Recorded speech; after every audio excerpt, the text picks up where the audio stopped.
Hey, how are you? Let's talk about leverage.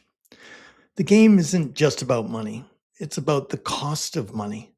And when some players get it cheaper than everyone else, they don't just compete, they outbid everyone for everything.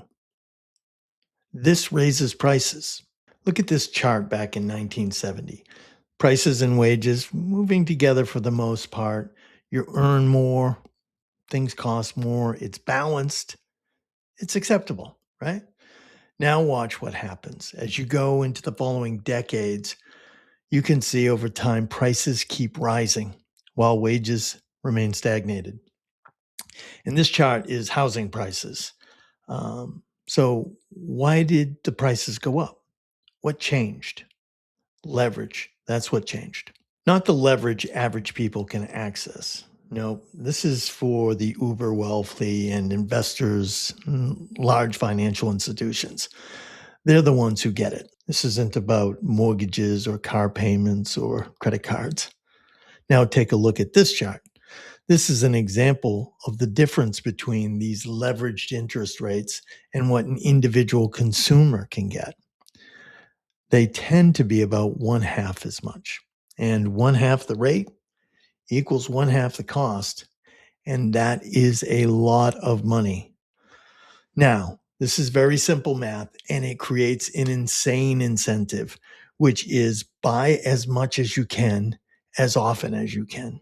Because even reckless bidding and overpaying doesn't matter. It's irrelevant. And this is how home prices blew through the roof. Are you mad yet? Just wait. This form of leverage allows wealthy individuals and financial institutions to borrow $10 of every dollar of capital they have. So now take a minute and think about how this shapes the market, because they aren't doing this one house at a time. They're buying neighborhoods. So they take that cheap leveraged money and they buy assets like homes, companies, land, stocks, derivatives.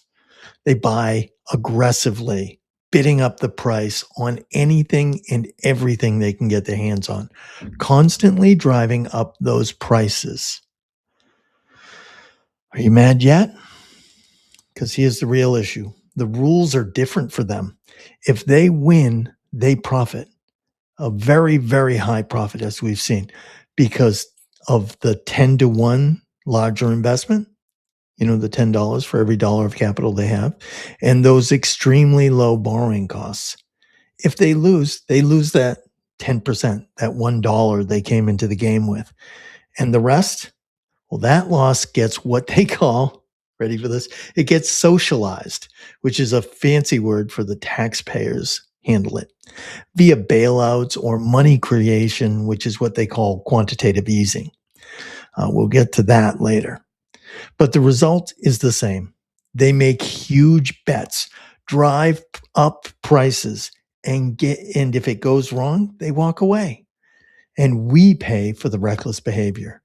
And that's why prices have detached from wages, because the people setting the prices don't bear the full risk. That's it. That's the moment. That's the shift. And we've been living in it ever since.